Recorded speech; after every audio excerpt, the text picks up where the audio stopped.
I appreciate it. Appreciate all of you and the UAW and the building trades that are here, friends as well. And I think this is really important, not just for the announcement that I'm going to make about some major support like the UAW, but also what's going on in the community throughout the district and really America broadly, and not just over the last 2, 3, or 5 years, but for decades now, where working class people have been hit hard. So many of the communities, especially where we're from, we're in the heart of the Rust Belt, right?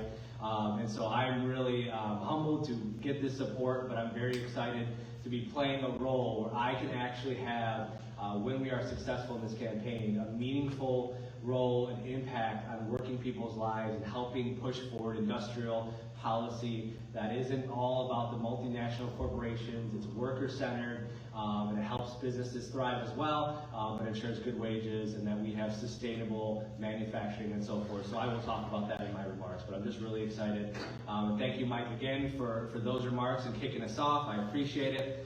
And you know, I know that there's going to be a lot that's happening in this hall very soon, and of course down the road at Belvidere Assembly. And I do want to just say, kind of begin by, I believe that the whole region is behind you guys, the UAW, and what you guys have been working on and fighting for, and the work that you will be doing. Your members, their families that are going to be reunified after, you know, many of them have traveled, and those that want to come back and start work and rebuild their lives here in Belvidere and surrounding communities.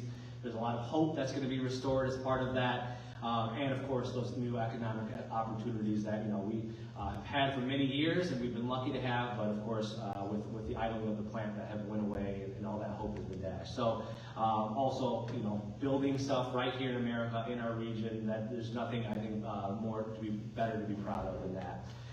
So really, I want to kick off and just say, my name is Paul Nolley. I am the Democratic nominee for Illinois 16th Congressional District, and just to kind of set where the district is, or what it covers 21 counties in both northern and central Illinois. It's got over 9,000 square miles within this crazy gerrymandered district. If you look at the map, or you know what I'm talking about. If you haven't, I encourage you to see how they drew it. It covers rural, urban, and suburban areas, and within those areas, it's a ton of working class, blue collar, and rural folks and employers and industry. That includes, as Mike said, the Belvidere Assembly Plant, which has built products for about 60 years, of course, with some breaks in between. Building Mopar Chrysler vehicles, which I have a very, very personal connection to. I'm very excited to be having the UAW support in part because of that reason. I have actually only driven Mopar Chrysler vehicles my entire life. I got a Chrysler LeBaron when I was 16 that I bought from my aunt. And beyond that, my dad was a mechanic for Chrysler dealership. My grandfather worked at Strandquist in downtown Rockford, and that dealership, I had two uncles, great uncles. One hauled vehicles out of the assembly, another raced only Chrysler vehicles at the Rockford Speedway, and also worked as a mechanic in one of the local dealerships as well. So we are Mopar people. That's in our blood. That's who we are, and I'm really proud. I'm excited, you know, to have that support and be here with all of you folks that are going to be building those products come 2027. And I will return, you know, as I mentioned, to the industrial policy and helping auto workers, not just here, but across the district, and helping build out new industry as well. But I do want to start with the announcements of some major support that is going to bring new momentum and lifeblood into our campaign. We have been making a lot of progress. We're building an army of volunteers. We've got some great labor support already. But these two endorsements that just came within a couple days are huge. And first, as was alluded to, is the UAW Illinois State CAP Council, which represents workers not just here in the Belvidere area and in the 16th Congressional District, but across the state of Illinois. And we're talking about not just automotive workers, but agricultural and construction equipment, higher education, and other major parts of the economy. So these are the hardworking folks who have built those great products I just mentioned right here in Belvidere, over those last 60 years. But of course, over the last 3 years, members of Local 1268, and we're in their home today, and their families have had their lives upended by the company's decision to idle that plant. And we were just talking offline here a minute ago about how easy it is for a corporation to make a decision like that in a snap, and how those people making those decisions do not feel the impacts of those decisions, where the families and the members and the people that actually make those assembly plants run, they feel that greatly. Their families feel that. Oftentimes they have to move to find work or completely switch the type of employment they get, many very frequently without as good of wages, benefits, etc. But right now, what we're talking about is hope. We're talking about what's going forward. We're talking about the new sense of optimism that I know the leadership here at 1268 has, the whole region has, the building trade folks that are here today that are going to be helping retool and building out that new facility, the expansion of that facility. That is what we are excited about, and that is going to bring new opportunity to the region in a time that is desperately needed. Working class people are still struggling, and I am proud to be part of that, and I'm excited to be part of that celebration once that comes. To Mike, to Matt Franzen, to Kelly Harrison, and all the folks at the UAW who have helped push forward this endorsement and secure that. I want to thank you for one, and I also want to let you know that I will always fight for those economic opportunities for your members, and I will work aggressively not only to protect, but to strengthen collective bargaining rights and the ability of workers to organize in their workplace and fight for good wages, benefits, and working conditions. So thank you again for your support. I'm also very, very proud and honored to announce the second endorsement, and then this just came just about the same time as UAW, and that is our campaign has earned the endorsement and support, of the Illinois AFL-CIO. This is a coalition of labor unions representing 1.7 million union households across our great state of Illinois. These are folks like firefighters, teachers, tradespeople, auto workers, postal workers, machinists, home health professionals, and so many, many more. These are the people who not just make our country run, but they work hard to secure and protect decent wages, benefits, working conditions. They fight to keep the working class united, to build solidarity, to keep the fire going for the labor movement across our region and across Illinois. The Illinois State AFL-CIO endorses candidates only that are committed to being part of this fight for good wages, benefits, and working conditions, in exchange for that hard work that all of those type of people and beyond put in every single day. And those type of candidates that will always, every day, protect and strengthen that workers' right to organize without fear, without intimidation, or retaliation from their employers. I want to thank the AFL-CIO and all of the workers that they represent, and all of their families, many of whom live in this 16th Congressional District, for that support. Both with the AFL-CIO and the UAW, this is big momentum, this is meaningful for our campaign, and I don't take that support lightly. I also want to just briefly go through the list of the other members of organized labor organizations that have already come in earlier to support our campaign.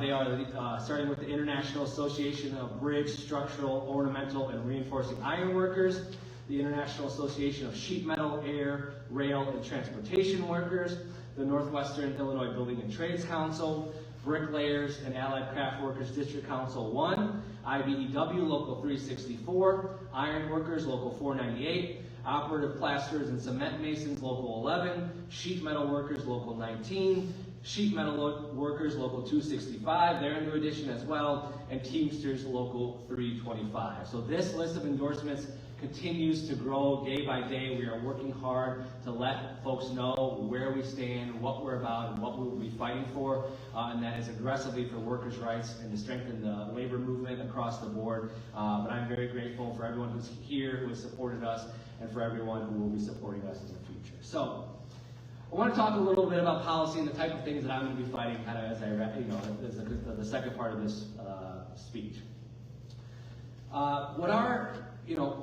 We need to rebuild our industrial base. In this district specifically, because we have a Rust Belt type of economy, we have many rural areas where young people are fleeing their areas after high school to find opportunities elsewhere. Our manufacturing jobs, if you look at the city of Rockford in particular, back in the day, you could get out right out of high school, go into those jobs. About half of them were union jobs where you could have a pension, you could have a one-income household, right? And that just does not exist in for many people outside of, let's say, the building trades and the UAW. What we need in our country is a new approach to economic growth and industrial power. We need one that is productive and profitable, not just for those multinational corporations, but for the workers, for the communities, for our homegrown industries, and of course for the taxpayers.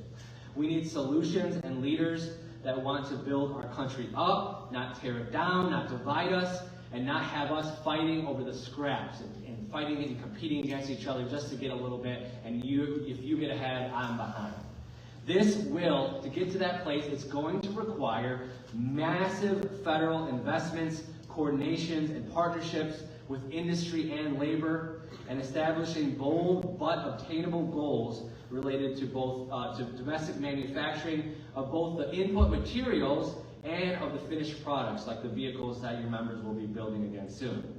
That means strengthening our supply chains, expanding advanced manufacturing, continued and new investments in our critical infrastructure, and modernizing our energy sector. I believe that we need to establish an Economic Development Council and a federal financing bank to set goals for reinvestment in areas like so many throughout this district. The hollowed out factories, factory towns, and the rural communities, we need to be making smart, targeted investments to spur new developments, fuel new industries, and support the businesses and industry that provide good wages and benefits. And the investments we must make in modern and renewable energy projects, that's not just about protecting and stewarding our environment. It's also essential to ensuring that America is not dependent on foreign energy supplies, and that we actually become leaders again on the world stage, just in general, and also in energy development and renewable energies for generations to come. And to ensure that our industrial base does not further erode, sending so many of the jobs to China and Mexico and all the things that we have seen while our working class people and the communities in this district and beyond struggle. These investments will put tradespeople to work. They will open up new opportunities for young people to access apprenticeships in the trades, manufacturing, and beyond. They will create hope and give a good shot at good lives to a generation that now, the young people coming up, that have less faith in the American dream than any preceding generation. There was once a time when the average young person could walk out of high school, as I mentioned, and find a good paying job. That is very hard to find. Young people can't afford houses, they can't afford childcare, they can't start a family in a financially stable way, and we have to do better, and they deserve better, and it starts with this industrial policy. Those days are long gone for most Americans. Look at the polling, they don't believe that it exists for most people. But if we can move in that direction that I just described, and if we push our elected leaders and candidates like myself and advocate for federal policy to rebuild our industrial base, raise wages, and restore real economic opportunity, if we can't do all that, then this generation, they are right to feel pessimistic because their analysis is correct. But we can and we will do better, and it starts by electing leaders who get it. They come from the working class, they understand what that struggle is like, and they're committed to lifting up the working class in this industrial base. So our campaign is a fight against that pessimism that is so prevalent right now. And I promise you, as the candidate and your next U.S. representative from the 16th District, I will do everything and work every single day aggressively to bring back serious industrial policy and long-term investments back to this district, creating real opportunities for working people, making sure that the UAW members have work for generations to come, the building trades have plenty of work, building out all these new factories and facilities we'll need, and modernizing our energy system, and that the next generations feel that they can live a good life and they can be part of the American dream that I know we all hope to be part of. So thank you very, very much, and I'm happy to answer questions that the media has. Thank you for being here, guys.